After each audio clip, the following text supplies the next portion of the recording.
Prime Minister, Honourable Ministers, Permanent Secretaries, valued sponsors, panel of judges, nominees and awardees, invited guests, members of the media, ladies and gentlemen, Bulavanaka, and a very good afternoon to all of you. It is with great pleasure, ladies and gentlemen, that I welcome you all to the first ever Prime Minister's National Youth Awards. Today, ladies and gentlemen, is a very special day, and special because after 2 very tough years, we're actually in a place where we can gather and give the due recognition we owe to some young Fijians. Honourable Prime Minister, sir, as a leader and as a father, sir, you've been one of the strongest advocates of youth empowerment and recognition. And we thank you, sir, for being here today, and in so many ways, you've led us to where we are today, all of us. Ladies and gentlemen, the Prime Minister's National Youth Awards recognizes outstanding youth in the categories such as entrepreneurship, sports, music and dance, fashion, arts, creativity, inspirational leadership, digital innovation, community champion and eco-champion. And of course, there are those that particularly stand out, and that's why we have the Youth of the Year Award. Ladies and gentlemen, the Ministry of Commerce, Trade and Tourism and Transport received about 157 applications who were nominated by either their families, friends, or colleagues. It goes to show that their outstanding achievements have not gone unnoticed, and there are people who actually believe in them.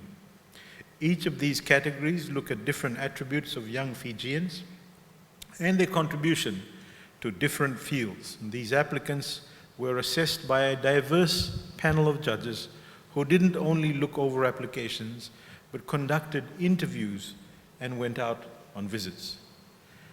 Ladies and gentlemen, what we've actually learned from the pandemic, that every crisis and every natural disaster we've endured, is that those that are affected the most are those who should have the greatest say in the kind of society that they want to live in.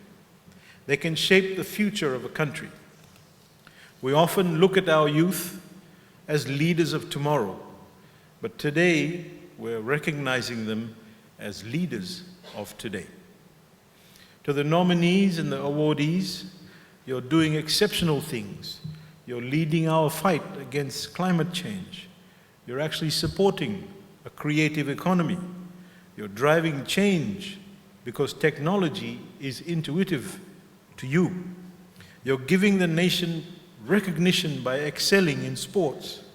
You're creating business that actually helps us diversify. You're speaking up and you're breaking the bias and being the voice of those who don't have one. You're shaping a society that you believe in. Ladies and gentlemen, this government, led by the Honourable Prime Minister, carries the vision of transforming Fiji. And in Fiji, the youth are the architects of social inclusivity.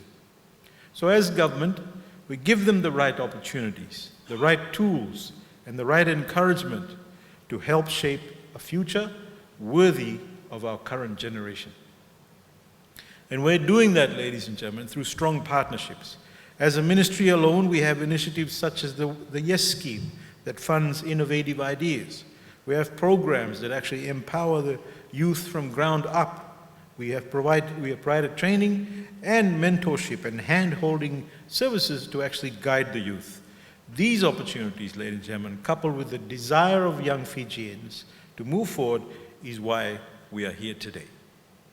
Ladies and gentlemen, before I invite the Honourable Prime Minister to deliver his keynote address, I want to share something that I actually recently read, which simply says, your potential, the absolute best you're capable of, is the metric to measure yourself against.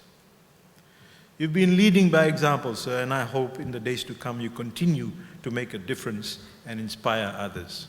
And you are certainly, most certainly, a wonderful inspiration to all our youth in Fiji. So with those few words, ladies and gentlemen, thank you very much.